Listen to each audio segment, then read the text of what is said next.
Oyijon, Qizil Qalpoqcha ertagini o'qib bering.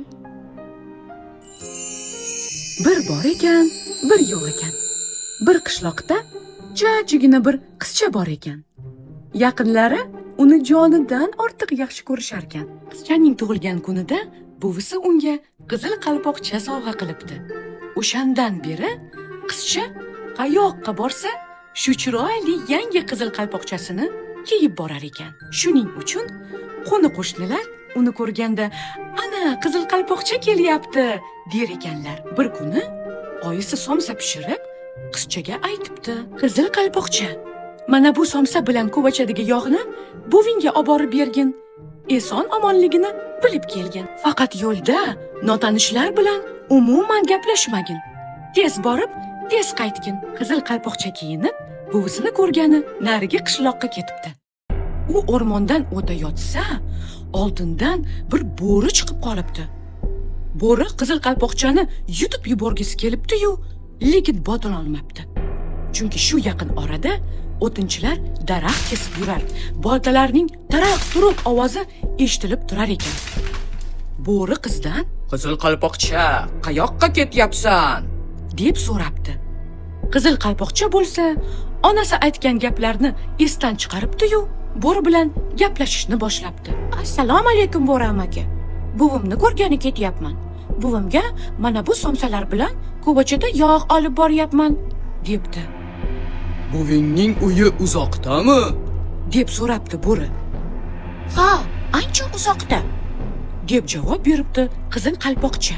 "Tegirmon orqasidagi qishloq bor-u, ha, ana eng chekkadagi uyni ko'ryapsizmi? O'sha." "Yaxshi" debdi bo'ri.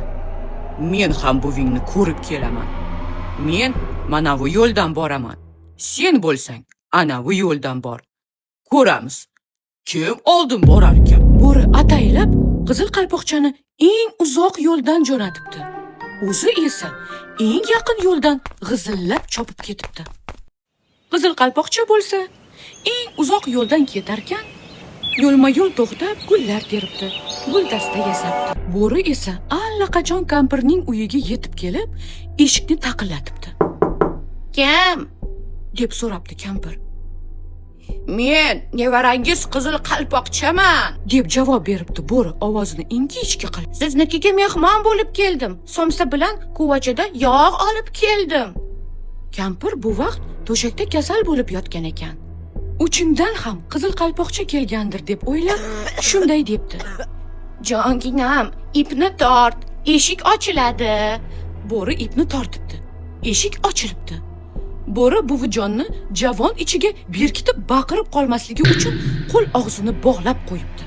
Kampirning to'shagiga kirib yotibdi-da, qizil qalpoqchani kuta boshlabdi. Qizil qalpoqcha ham yetib kelib, eshikni taqillatibdi.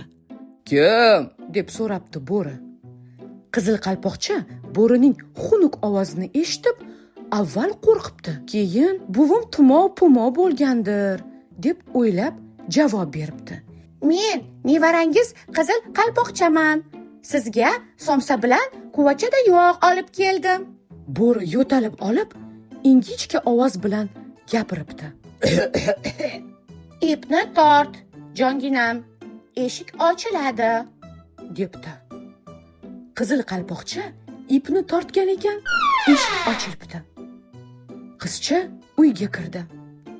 Bo'ri esa ko'rpaga burkanib olib debdi. "Somsani stolga, ko'vachani tokchaga qo'y. O'zing yonimga kelib yot. Juda charchagandirsan." Qizil qalpoqcha bo'ri bilan yonma-yon yotib, undan so'rabdi. "Voy, buvijon, qo'llaringiz buncha uzun." "Sen mahkamroq quchoqlash uchun, jonginam." "Buvijon, oyoqlaringiz buncha katta."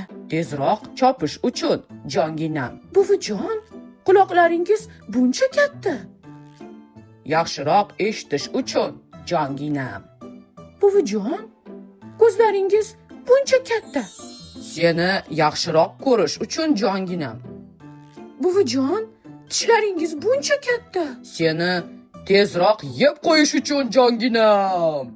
Qizil qalpoqchaning dod voylashiga qaramay, vahshiy bo'ri uni ham qo'l oyog'ini bog'lab, javonga tiqib qo'yibdi. endi ikkalasini maza qilib yeyman deb o'ylab turgan bir vaqtda baxtni qarangki, uy yonidan o'tinchilar o'tib qolishibdi va buvijonning uyiga hol ahvol so'raganda kirishgan ekan.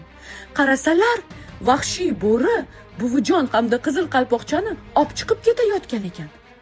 Ular shartda buvijon va qizil qalpoqchani ozod etishibdi va bo'rini haydab yuborishibdi.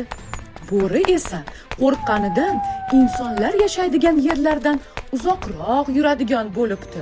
Bolajonlar, notanish insonlardan ehtiyot bo'ling. Agar sizni yur shirinlik olib beraman deb o'zi bilan chaqirsa, hech qachon rozi bo'lmang. Men oyimdan ruxsat so'rab kelaman deb ota-onangiz yoniga yuguring. Hamma kattalar ham sizga do'st emas. Xuddi shu bo'riday sizni aldab xafa qilishi mumkin. O'zingizni asrang. Xayr.